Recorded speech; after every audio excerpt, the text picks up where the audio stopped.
Hello, my kiddos. Last time we got to um, Orth, Orthanc, and finally found Merry and Pippin.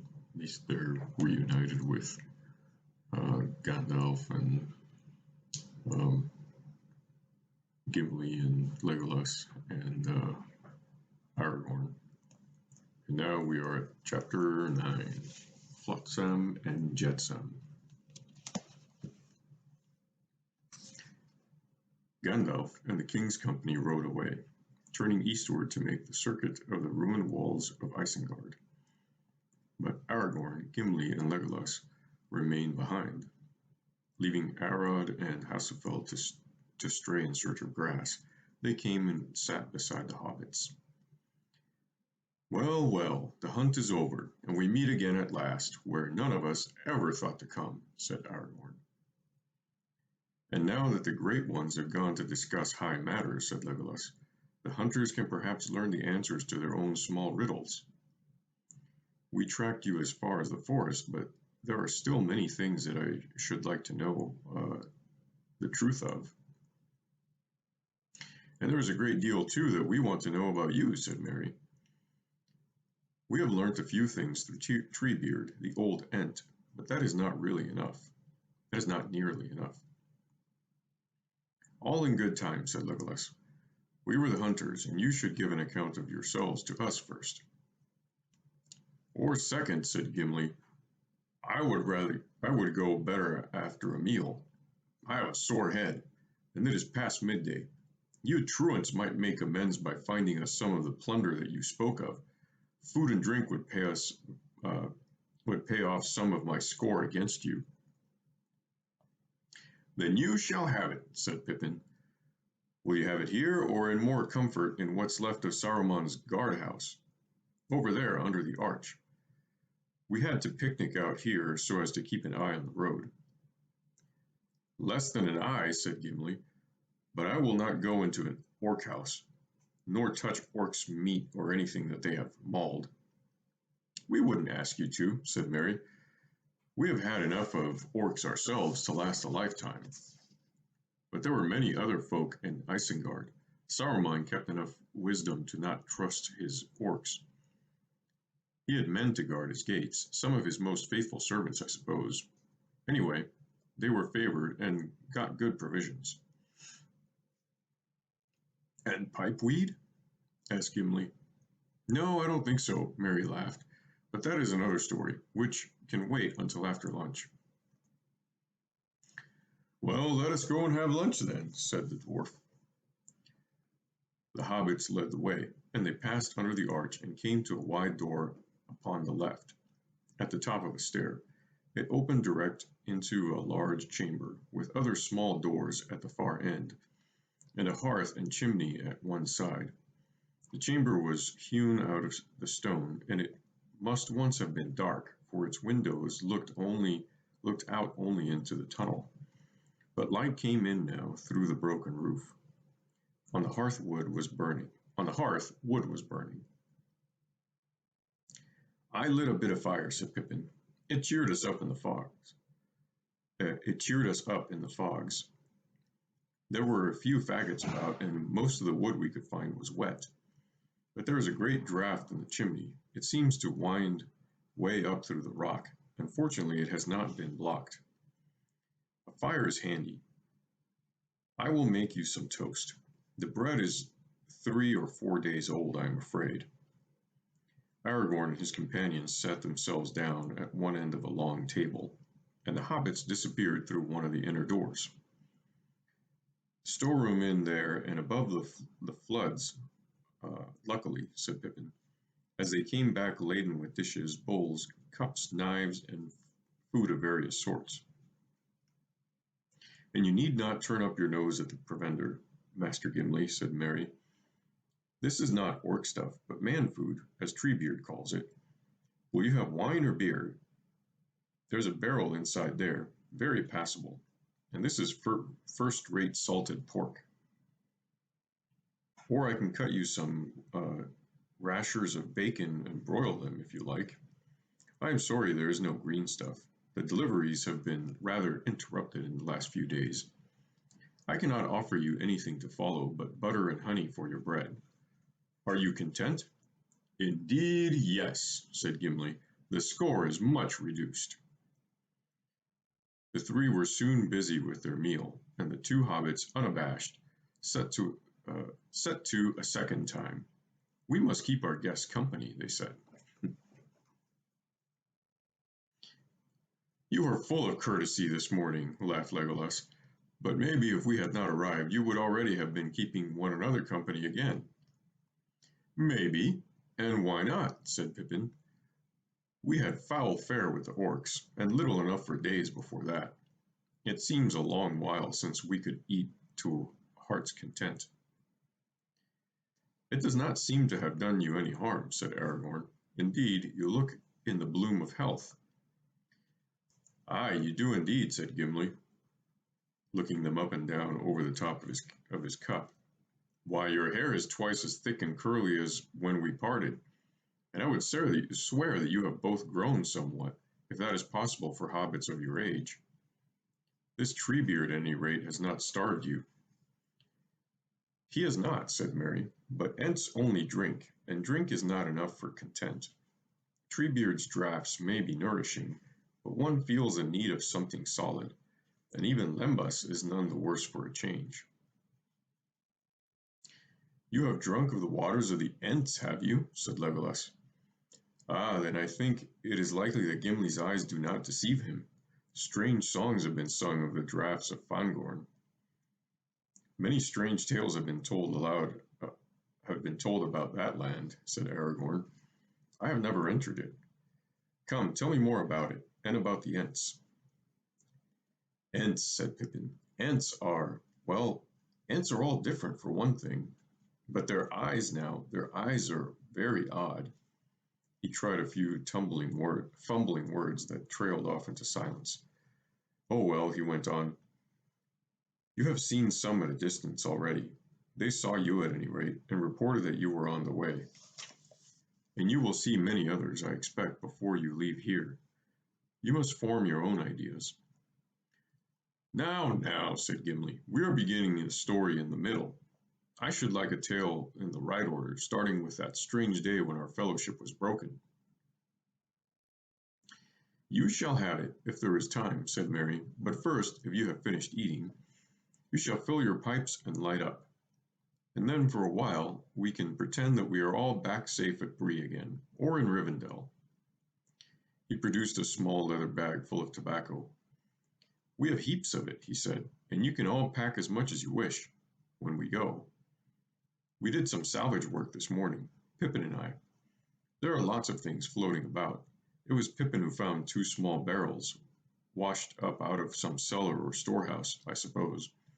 When we opened them, we found they were filled with this, as fine a pipeweed as you could wish for, and quite unspoilt." Gimli took some and rubbed it in his palms and sniffed it. "It feels good, and it smells good," he said. "It is good," said Merry. "My dear Gimli, it is Longbottom Leaf. There were the Hornblower's brand marks on the barrels, as plain as plain. How it came here I can't imagine. For Saruman's private use, I fancy. I never knew that it went so far abroad, but it comes in handy now." "It would," said Gimli, "if I had a pipe to go with it. Alas, I lost mine in Moria, or before. Is there no pipe in all your plunder?" "No, I am afraid not," said Merry. "We have not found any, not even here in the guard rooms. Saruman kept this dainty to himself, it seems, and I don't think it would be any use knocking on the doors of Orthanc to beg for a pipe from him. We shall have to share pipes, as good friends must in a pinch." "Half a moment," said Pippin. Putting his hand inside the breast of his jacket, he pulled out a little soft wallet on a string. "I keep a treasure or two near my skin, as precious as rings to me. Here's one, my old wooden pipe, and here's another, an unused one. I have carried it a long way, though I don't know why. I never really expected to find any pipeweed on the journey when my own ran out. But now it comes in useful after all. He held up a small pipe with a wide, flattened bowl and handed it to Gimli. "Does that settle the score between us?" he said. "Settle it!" cried Gimli. "Most noble hobbit, it leaves me deep in your debt." "Well, I am going back into the open air to see what the wind and sky are doing," said Legolas. "We will come with you," said Aragorn. They went out and seated themselves upon the piled stones before the gateway. They could see far down into the valley now. The mists were lifting and floating away upon the breeze. "Now let us take our ease here for a while," said Aragorn. "We will sit on the edge of ruin and talk, as Gandalf says, while he is busy elsewhere. I feel a weariness such as I have seldom felt before." He wrapped his gray cloak about him, hiding his mail shirt and stretching out his long legs. Then he lay back and sent from his lips a thin stream of smoke. "Look," said Pippin, "Strider the Ranger has come back." "He has never been away," said Aragorn. "I am Strider, and Dunedain too, and I belong both to Gondor and the North." They smoked in silence for a while, and the sun shone on them, slanting into the valley from among white clouds high in the west. Legolas lay still, looking up at the sun and sky with steady eyes and singing softly to himself. At last he sat up. "Come now," he said, "time wears on, and the mists are blowing away, or would if you strange folk did not wreathe yourselves in smoke. What of the tale?" "Well, my tale begins with waking up in the dark and finding myself all strung up in an orc camp," said Pippin. "Let me see, what is today?" "The 5th of March in the Shire reckoning," said Aragorn. Pippin made some calculations on his fingers. "Only 9 days ago," he said. "It seems a year since we were caught. Well, though half of it was like a bad dream, I reckon that 3 very horrible days followed. Mary will correct me if I forget anything important. I am not going into details, the whips and the filth and the stench and all that. It does not bear remembering." With that he plunged into an account of Boromir's last fight and the orc march from Emyn Muil to the forest. The others nodded the various points as the various points were fitted in with their guesses. "Here are some treasures that you let fall," said Aragorn. "You will be glad to have them back." He loosened his belt from under his cloak and took from it 2 sheathed knives. "Well," said Merry, "I never expected to see those again. I marked a few orcs with mine, and Ugluk took them from us. How he glared! At first I thought he was going to stab me, but he threw the things away as if they burned him." "And here also is your brooch, Pippin," said Aragorn. "I have kept it safe, for it is a very precious thing." "I know," said Pippin. It was a wrench to let it go, but what else could I do?" "Nothing else," answered Aragorn. "One who cannot cast away a treasure at need is in fetters. You did rightly." "The cutting of the bands on your wrists, that was a smart work," said Gimli. "Luck served you there, but you seized your chance with both hands, one might say." "And set us a pretty riddle," said Legolas. "I wondered if you had grown wings." "Unfortunately not," said Pippin. "But you did not know about Grishnach." He shuddered and said no more, leaving Merry to tell of those last horrible moments. The pawing hands, the hot breath, and the dreadful strength of Grishnach's hairy arms. "All this about the orcs of Barad-dûr, Lugburs, as they call it, makes me uneasy," said Aragorn. "The Dark Lord already knew too much, and his servants also, and Grishnach evidently sent some message across the river after the quarrel. The Red Eye will be looking towards Isengard, but Saruman at any rate is in a cleft stick of his own cutting." "Yes, whichever side wins, his outlook is poor," said Merry. "Things began to go all wrong for him from the moment his orcs set foot in Rohan. We caught a glimpse of the old villain, or so Gandalf hints, said Gimli, on the edge of the forest. When was that? Asked Pippin. 5 nights ago, said Aragorn. Let me see, said Merry. 5 nights ago. Now we come to a part in the story you know nothing about. We met Treebeard that morning after the battle, and that night we were at Wellinghall, one of his Ent houses. The next morning we went to Entmoot, a gathering of Ents, that is, and the queerest thing I have ever seen in my life. It lasted all day and the next, and we spent the nights with an Ent called Quickbeam. And then late in the afternoon, in the third day of the moot, the Ent suddenly blew up. It was amazing. The forest had felt as tense as if a thunderstorm were brewing inside it. Then all at once it exploded. I wish you could have heard their song as they marched. If Saruman had heard it, he would be 100 miles away by now, even if he had had to run on his own legs, said Pippin. Though Isengard be strong and hard, as cold as stone and bare as bone, we go to war, to hew the stone and break the door.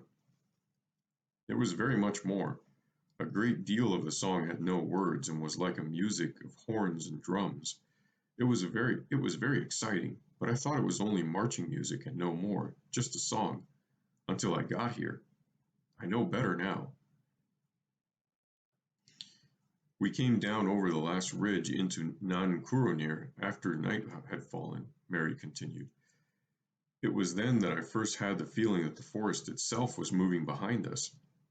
I thought I was dreaming an Entish dream, but Pippin had noticed it too. We were both frightened, but we did not find out more about it until later. It was the Hurons, or so the Ents call them in short language. Treebeard won't say much about them, but I think they are Ents that have become almost like trees, at least to look at. They stand here and there in the woods or under its eaves, silent, watching endlessly over the trees, but deep in the darkest dales there are hundreds and hundreds of them, I believe. There is a great power in them, and they seem able to wrap themselves in shadow. It is difficult to see them moving, but they do. They can move very quickly if they are angry. You stand still looking at the weather maybe, or listening to the rustling of the wind, and then suddenly you find that you are in the middle of a wood with great groping trees all around you. They still have voices and can speak with the Ents. That is why they are called Hurons, Treebeard says. But they have become queer and wild, dangerous. I should be terrified of meeting them if there were no true Ents about to look after them.